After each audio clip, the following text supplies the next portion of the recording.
बिस्मिल्लाहिर्रहमानिर्रहीम। अस्सलाम वालेकुम। इस्लामी तहज़ीब के 14 उसूल।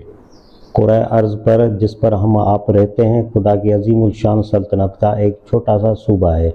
इस सूबे में खुदा की तरफ से जो पैगंबर भेजे गए हैं उनकी हैसियत कुछ इस तरह की समझ लेनी चाहिए जैसे दुनिया की हुकूमतें अपने मातहत मुल्कों में गवर्नर या वासराय भेजा करती हैं।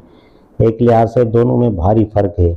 दुनियावी हुकूमतों के गवर्नर और वायसराय महज इंतज़ाम मुल्की के लिए मुकर्रर किए जाते हैं और सुल्तान कायनात के गवर्नर और वायसराय इसलिए मुकर्रर होते हैं कि इंसान को सही तहज़ीब, पाकीज़ा अखलाक और सच्चे इल्म व अमल के वो उसूल बताएं जो रोशनी के मीनार की तरह इंसानी ज़िंदगी की शाहराह पर खड़े हुए सदियों तक सीधा रास्ता दिखाते रहें। मगर इस फ़र्क के बावजूद दोनों में एक तरह की मुशाबहत भी है। दुनिया की हुकूमतें गवर्नरी जैसी जिम्मेदारी के मनसब उन्हीं लोगों को देती हैं जो उनके सबसे ज़्यादा काबिल एतमाद आदमी होते हैं, और जब वो उन्हें उस ओहदे पर मुकर्रर कर देती हैं तो फिर उन्हें ये देखने और समझने का पूरा मौका देती है कि हुकूमत का अंदरूनी निज़ाम किस तरह पॉलिसी पर चल रहा है, और उनके सामने अपने वो राज बेनकाब कर देती हैं जो आम रियाया पर ज़ाहिर नहीं किए जाते। ऐसा ही हाल खुदा की सल्तनत का भी है। वहाँ भी पैगंबरी जैसी जिम्मेदारी के मनसब पर वही लोग मुकर्रर हुए हैं जो सबसे ज़्यादा काबिल एतमाद थे, और जब उन्हें इस मनसब पर मुकर्रर कर दिया गया तो अल्लाह ताला ने खुद उनको अपनी सल्तनत के अंदरूनी निज़ाम का मुशाहिदा कराया और उन पर कायनात के वो इसरार ज़ाहिर कर दिए जो आम इंसानों पर ज़ाहिर नहीं किए जाते। इसी नौयत के तजर्बात में से एक वो चीज़ है जिसको महराज कहते हैं। महराज सिर्फ सैर और मुशाहिदा ही का नाम नहीं है, बल्कि ये ऐसे मौके पर होती है जबकि पैगंबर को किसी कार्य ख़ास पर मुकर्रर करने के लिए बुलाया जाता है। और ऐसा ही एक अहम मौका वो था जब हज़रत मोहम्मद सल्लल्लाहु अलैहि वसल्लम को तलब किया गया। ये वो वक्त था कि सिर्फ हज्जाज और सिर्फ अरब ही नहीं बल्कि गिरदोपेश की दूसरी कौमों से भी साबका पेश आना था, और इस्लाम की तहरीक एक स्टेट में तब्दील होने को थी। इसलिए इस अहम मौके पर आप सल्लल्लाहु अलैहि वसल्लम को एक नया परवाना तकर्रुर और नई हिदायत देने के लिए बादशाह कायनात ने अपने हुजूर में तलब फरमाया। इसी पेशी व हुजूरी का नाम महराज है। आलम बाला का यह हैरत अंगेज़ सफ़र हिजरत से तकरीबन 1 साल पहले पेश आया था। इस सफ़र के ज़िमनी वाक़यात हादिस में आए हैं, मसलन बैतुल मुक़द्दस पहुँचकर नमाज अदा करना, आसमान के मुख्तलिफ तबक़ात से गुज़रना, पिछले ज़माने के पैगंबरों से मिलना और फिर आखिरी मंजिल पर पहुँचना। लेकिन कुरान ज़िमनी चीज़ों को छोड़कर हमेशा असल मकसद तक अपने बयान को महदूद रखता है। इसलिए उसने कैफियत महराज का कुछ जिक्र नहीं किया, बल्कि वो हर चीज़ तफसील के साथ बयान की है जिसके लिए हज़रत सल्लल्लाहु अलैहि वसल्लम को बुलाया गया था। कुरान की 17वीं सूरत बनी इसराइल में आपको ये तफसील मिल सकती है। इसके 2 हिस्से हैं।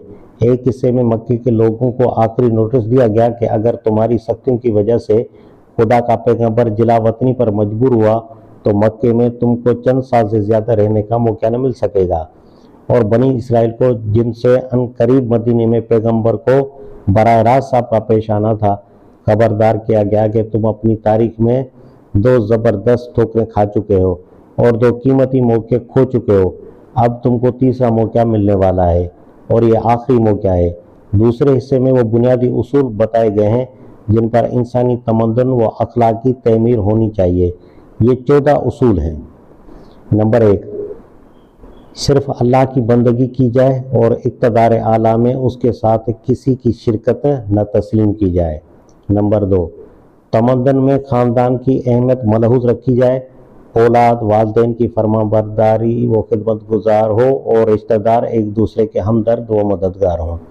नंबर 3, सोसाइटी में जो लोग गरीब या माजूर हों या अपने वतन से बाहर मदद के मोहताज हों वो बेवसीला न छोड़ दिए जाएं। नंबर 4, दौलत को फजूल ज़ाया न किया जाए। जो मालदार अपने रुपए को बुरे तरीके से खर्च करते हैं वो शैतान के भाई हैं। नंबर 5, लोग अपने खर्च को एतदाल पर रखें, न बुखल करके दौलत को रोकें और न फजूल खर्ची करके अपने लिए और दूसरों के लिए मुश्किलात पैदा करें। नंबर 6, رزق کی تقسیم کا قدرتی انتظام جو خدا نے کیا ہے، انسان اس میں اپنے مصنوعی طریقوں سے خلل نہ ڈالے۔ خدا اپنے انتظام کی مصلحتوں کو زیادہ بہتر جانتا ہے۔ نمبر 7، معاشی مشکلات کے خوف سے لوگ اپنی نسل کی افزائش نہ روکیں۔ جس طرح موجودہ نسلوں کے رزق کا انتظام خدا نے کیا ہے، آنے والی نسلوں کے لیے بھی وہی انتظام کرے گا۔ نمبر 8، خواہش نفس کو پورا کرنے کے لیے زنا کا راستہ برا راستہ ہے، لہٰذا نہ صرف زنا سے پرہیز کیا جائے بلکہ اس کے قریب جانے والے اسباب کا دروازہ بھی بند ہونا چاہیے۔